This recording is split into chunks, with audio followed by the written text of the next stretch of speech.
intentions. So you have the intention of playing a cricket match?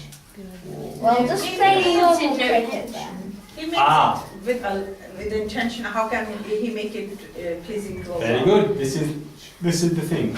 You're playing the cricket because it's a sport, and the idea of doing this is I'm going to make myself go out, spend time in fresh air, make myself strong, learn some sort of skills, which maybe take part in a team. When then, if I'm selected to play with a non-Muslim team, for example, I can then share with them my Islam, you know? Because there will be times with the cricket team when you have to pray, you may have to fast, you may have to sort of do some things, and therefore you can be, you know, making dawah at that time. So look at how many things. You can say that your intention could be to make yourself strong, to be selected to a team so you can make dawah. You can say, I'm playing cricket because I'm spending my time making myself strong rather than spending my time on video games or things which are not good for me. So if you just say those things to yourself, you are directing yourself to good things. So the time you spend in cricket will be useful for you then. Yeah? Yeah. So don't sit here. If you're doing something which you know is not haram, yeah? Playing cricket is not haram. Playing football is not haram. Playing basket is not haram. But why you're doing it is what you need to think so that you can make it into a good intention. So no intention, that doesn't give you any good deeds or bad deeds. But if you turn it into a good intention, you get. Yes, and leaving no intention is like this Trojan horse thing. What does that do if you play cricket with no intention? Because what will eventually say, look how good I am, I can really hit the ball, yeah? And then I'm actually want to play cricket because it's a good way of wasting time. Okay, does that mean that you think you can do something else with your time and you don't want to use it to do homework, to help your mother, to help your father, and you just say, I'm playing cricket because you don't want to actually go and work with your mom at home, helping her tidy up the house or looking after your brother, or you don't want to do your homework. In that sense, then playing cricket is haram. And some of the Sahaba said, some of the games, if they take you away from your duties, for example, if you play a game and that games make you pray late, even games like shatranj, you know, chess, if any game or any activity makes you neglect your fard, yeah, you pray late, okay, I'll pray, I'll just finish the game and then I'll pray, okay? But Allah would like you to pray on time. No, I just finished the game. Then you actually think that the game is more important than your duties to Allah. And then the game becomes haram. Yeah? If the game is more important than listening to your mom or dad or helping out with the homework, with your home chores or doing your homework, then it's haram. Even though it's a good game. Sometimes when our friend says, like, why don't you play first? I usually say no, because I always say to him, I would rather pray than actually play. But what if it's a halal game? You can say to them, okay, listen, boys, I would like to play, and you'd like me to play with you. Why don't we let's do a salah first together, so we can get the reward of jama'ah, and then we can all play together. So this way, all of them like playing cricket, all of them like playing with you or whatever, football. This way, you can use the game as a way, like a carrot, you know, like a prize, you know. Let's do this together. And then we can all play afterwards. And this way you can use the game in a good way. You can use the sport or the activity as a way of bringing people towards the, yeah? So basically you can use cricket as like a little game to convince people into Islam. Yeah. Because if a lot of people play cricket together, Muslims and non-Muslims, and then they find, Muslims say, excuse me, can we have a break? Why do you want to have a break? We would like to pray, and then we'll come back to the game. And they will find you sort of 3 or 4 Muslim players with a cricket team of 20, yeah? And these Muslim boys pray, finish praying, and then go back to the cave.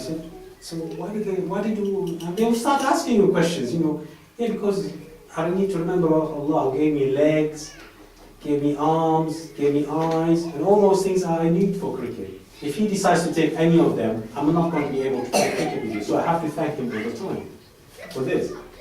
Something simple as that, and they say, wow, that's a good thing, to think about. Yeah? Actually, just to enhance the example, in Pakistani cricketing that happened, there was a Christian player in Pakistan, M2U01538. Yeah, So he changed became his Muslim name now, to because he saw other cricketers praying and doing that, so he became Muslim. So now he's called Muhammad Yusuf. Yeah. So it's something as simple as, Practical example. yeah.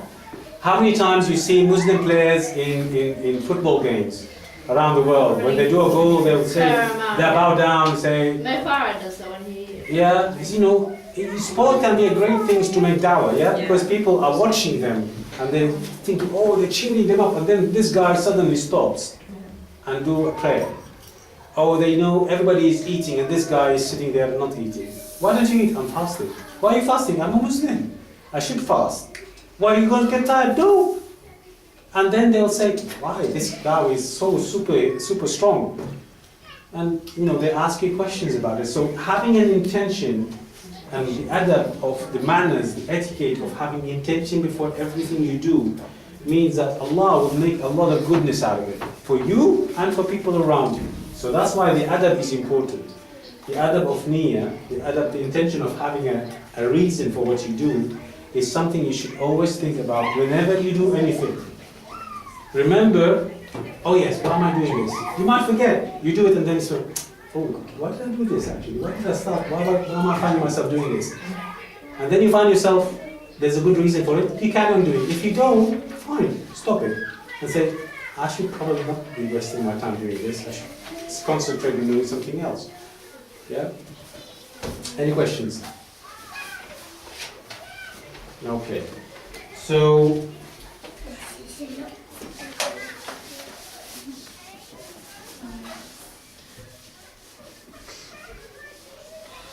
one of the other things, so we talked about the intention. The first adab, the first etiquette we need to learn about when we're dealing with someone. What do you think the first thing we should learn about how to, what is the one thing we should learn the manners of dealing with? The most important things in our life. Thank you. Yes, it's good, but... People still. Non-Muslim. Sorry? Non-Muslim. Yes, that's good. Who else? Who is the number one thing in your life you should be making sure that you're dealing with them in the best of adab? Family. Good. Devil? Sorry? Father. Allah. Good. Sorry? I was going to say that. Who? What do you want to I say? was going to say Allah. Yes. Auntie said I'm God. not. What does he let me fine? No one listens. No, that's fine. If your intention was to say it, you'll still get the reward of saying it. Allah will still reward you because inside you knew what was right, but somebody else said it. Dad, And adab ma'allah. isn't it like in your life you do the like Allah, the angels for that, and then your parents are next after Allah, the angels, and the prophets, and the prophets, yeah, and the prophets, and then after that it's your parents, and then it's your, goes down the prophets.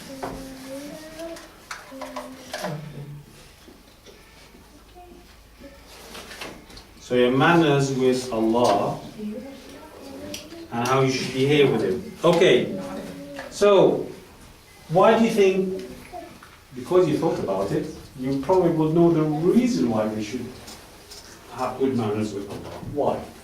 Because Allah is the creator of us and He controls the universe and we should respect Him for He gave us a second chance.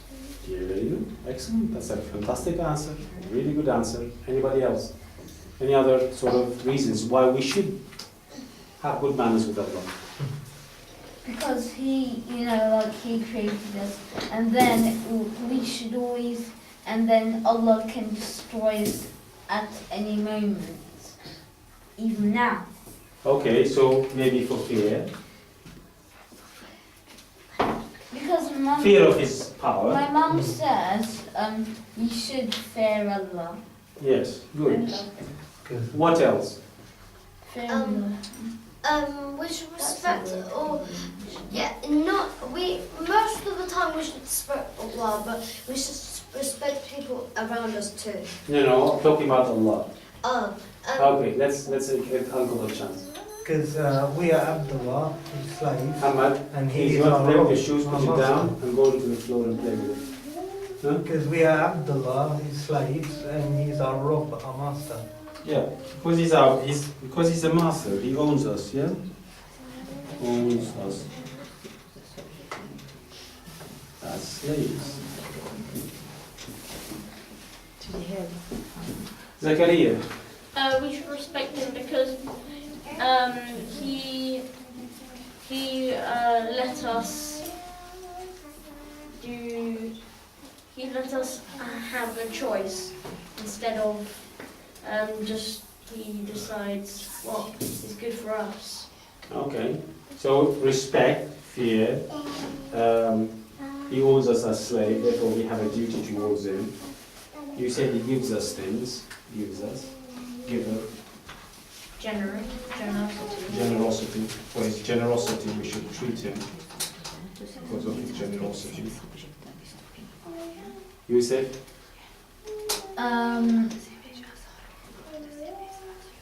We basically should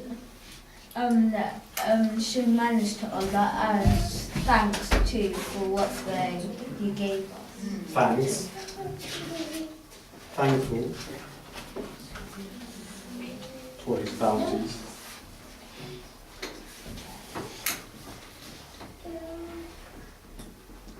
Okay.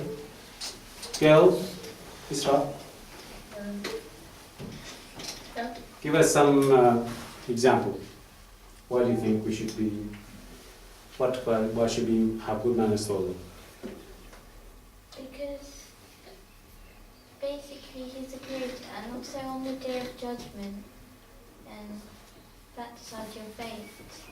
And if you're respectful to Allah, you get more good deeds. Okay, so yeah, something along those lines. What about ladies here? Any thoughts? It's just how we could worship him, the way adab also include how we should say salah, how should we do zakah, and the details of those is also adab, I think. There will be adab, but there will be adab of how you do salah, or how you do this. Okay. But when he talks to Allah in particular, there's two sections: is why we should have manners with Allah, and how we have that kind of good manners with Allah. So we're talking about why at the moment. Why should we have good manners with Allah? So we have some reasons from here. Any reasons you can think of? I think it's almost not really our right. It's quite disrespectful because he's responsible for everything we do. So to take advantage of that is very, very. How to put it? It's just. You don't really create anything by yourself. So to be able to take into your own hands and take advantage of that and be disrespectful to it is just insulting towards God as much as a good Muslim. Yeah, I think I can see where you're going around. You know, when somebody who's given you so much and not think of thanking him, it's disrespectful because everything you have is all from him, and the least you can do is to thank him for everything he's given you. Johan. Following Prophet's footsteps, most. Yes, that's the way you can try to be thankful to Allah. Yes. Oh, because we are not. He is all powerful, and we compared to him are nothing. So Yeah. we should respect someone greater than us. Yeah. So it's respected for you as well. With praying, you'll be thanking Allah. Sorry. With praying, you'll be thanking Allah. Yes, that's a way of thanking Allah. So the idea. Sorry, I Sarah. also say on the day of judgment, if we aren't respectful and kind to him, then he'll just say, well, you didn't do that to me, so what would give me the right to do that to you? And you want as much to be on God's side on that day, so Yeah. he's forgiving. He is already forgiving, but then if you're already respectful and kind to him, he's more likely going to. Yeah, that's good. That's good. So I think, Muhammad, you have We anything? should respect his things because maybe someone in this world could have been born with no arms. Yes. Or no So, leg, or so one leg. there's so many things, obviously, if you think about it, there's three things which all of us, if put everything on the side, would have got from Allah. First of all, Ni'mat al-Ijab, the blessing of being brought to this life. None of us would have been around here if Allah didn't decide that we should be created. So that's number one. He's made you. That's first thing. Then, Ni'mat al-Imdad, the blessing of keeping you alive. The fact that we're here now and we are continuing to live, because we are getting food, drink, air, house over our head, good health, is because Allah is making sure that we're having all those things. Anytime He takes one of them, that's it, your life is finished. The third thing is Ni'mat al-Islam. He has decided for us to be Muslims. Some of us, by having alhamdulillah, good parents, and some of us, like Brother James and Sister Mira, He gave them hidayah. He chose for you to be guided and to have a soft spot in your heart for this religion, and you became Muslim. So you are safe in a way, because you could have been left in whatever, you not got that chance, or you had that sort of opportunity to see the light, and you would have carried on with your life, unknowing all this wonderful thing about Allah. So these three things is the minimum of Allah, which Allah has given all of us. For any of those things on their own, we should be grateful for Allah. Then you can add, okay, I have a house, I have a car, I have a family, children, I have X, Y, and Z. You can argue how many. And there's a verse in the Quran that says, وَإِن تَعُدُّوا نِعْمَةَ اللَّهِ لَا تُحْصُوهَا. And if you try to count the blessings of Allah, you will never be able to keep a record. Yeah, there's so many of them. And that's why, for those things, the least we can do, like Sarah was trying to say, is try to be grateful. If somebody opened the door for you, you say thank you. Somebody gets up the seat and lets you have a seat if you're tired on the bus, you say thank you. Somebody pays the fare when you don't have a fare or give you something, you say thank you. So when you look at our relationship with Allah, with all those things He's doing for us, this is the least we can do. It's so much, and therefore the least we can do is to say thank you. And the word, alhamdulillah, alhamdulillah, blessed to Allah, alhamdulillah, alhamdulillah.